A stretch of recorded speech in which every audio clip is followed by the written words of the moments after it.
Good evening and welcome to Tucker Carlson. Tonight it was confirmed today, amazingly, that FBI agent Peter Strzok recently was escorted out of FBI headquarters as part, apparently, of an internal review of his conduct there.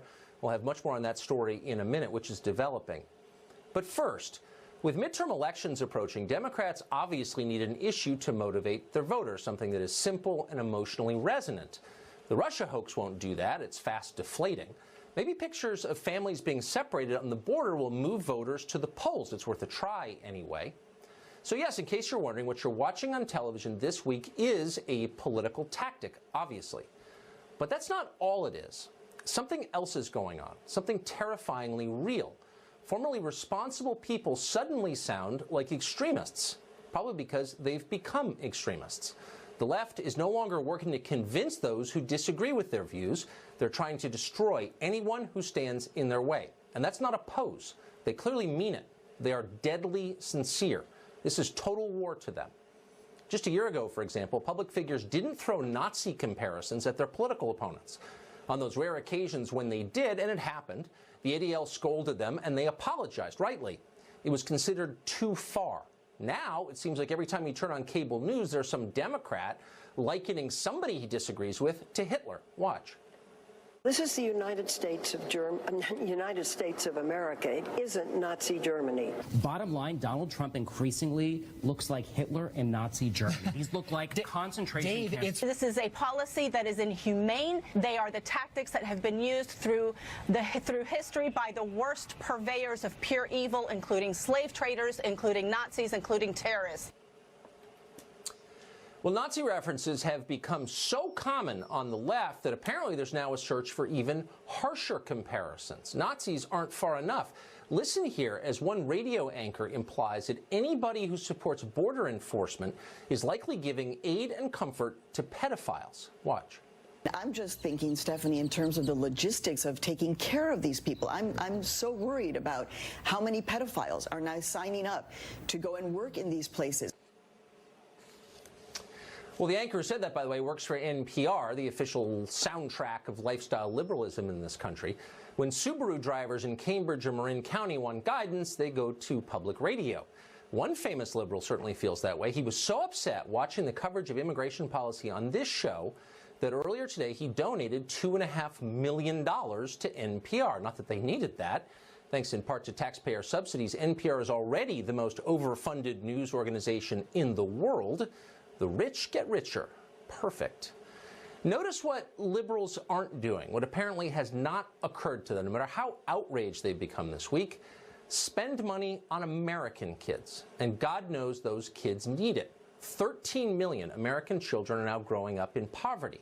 Many of them live in conditions worse than the children you're seeing held by ICE. In liberal-run cities across this country, public schools have collapsed. Learning has largely ceased to exist. Violence is rampant. Most of these kids are growing up in shattered families, of course. Marriage is almost non-existent in many of their neighborhoods. And for that reason, many will go on to prison, where they will likely be separated from their own children. It is a tragedy, and just because it's been going on for decades, and it has, doesn't make it less awful. It's awful. Liberals used to care about these kids, or they said they did anyway, but now they don't. They've abandoned them. The left's immigration policies make the lives of these children, American children, worse. Their schools can't cope with student bodies that don't speak English. No matter how hard they try, they can't. Jobs pay less because the left has imported a new serf class that will work for less than minimum wage. That helps them. It does not help the poor. Nobody in Santa Monica cares at all. But the left still claims they care about kids. For example, newly minted theologians Hillary Clinton and Nancy Pelosi have been telling us that all week, sometimes while quoting the Bible to make that point. And yet the curious factor is these are the very same people who tirelessly promote unrestricted late-term abortion for any reason at all, including sex selection. Not an exaggeration, look it up. And yet somehow they're for children. How exactly does that work? Interesting question. We called over to Planned Parenthood today to see if a spokesman would come on to explain it to us and speak slowly so we could understand. Unfortunately, they declined to come, but we're going to work on that and bring you the answer when we get it. In the meantime, we're joined tonight by Peter Kirsanow. He sits on the U.S. Civil Rights Commission and is a frequent guest on this show. Peter, thanks for joining us tonight. Great to be with you again, Tucker. What's so striking about this, and I'm not, just for the record, defending this or any other government policy, I'm merely fascinated by the focus, the attention, the priority that this has revealed, this story about family separation on the border, on the American left. If you're worried about the plight of children, what about the 13 million American children who are living in poverty? Why have liberals given up on them, given up on their schools, given up on their job prospects? That's changed. It's changed, and it's been changing for quite some time, and I think it's a function of the fact that for a long time, at least with respect to blacks in the inner city, liberals have taken the political clout and importance of blacks for granted to their electoral prospects. Forever, frankly, liberals counted on 90% of the black vote. In fact, if they get less than 90% of the black vote, they can't win. And even when they get 90% of the black vote in 3 of the last 5 presidential elections, they haven't won.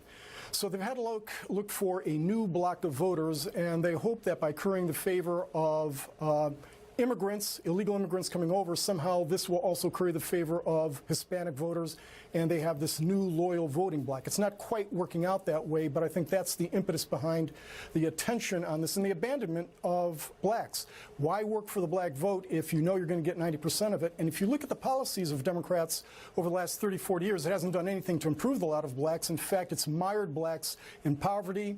You look at the crime rates. You look at, as you mentioned, the educational levels. All of their policies have either kept black progress static or there's been a regression. And in my neighborhood, I haven't seen CNN or MSNBC 24/7 as I have with respect to the alleged outrages at the border. And the important thing, the interesting thing here is, ironically, the issue of the day, immigration. If you take a look at the policy prescriptions of the Democrats and the left, those policy prescriptions actually have a linear correlation to many of the maladies and pathologies affecting the black community. 40% of the 18-point decline in the black employment rate over the years is attributable to illegal immigration and the competition that comes therefrom. That has family formation issues because people who aren't married or people who aren't employed are less likely to get married, also more likely to be incarcerated. And the interesting thing is this, when we're talking about family separation, this year alone, 4,500 black kids will be separated from their families because their mothers are going to be incarcerated, not for, on average, a few hours, like 30% of the illegal immigrants on the border are being separated. That's not what we're hearing. Of course, we think that's permanent separation. It's usually adjusted within a few hours. In contrast, the black kids are going to be separated from their mothers for several years. They may not know their mothers during their childhood at all, but again, I don't hear public policy being adjusted because of that. I don't hear hues and cries from the left on this. Because they don't care. They've got a new family now. Thank you. Peter Kirsnow, great to see you. Good to see you again, Tucker.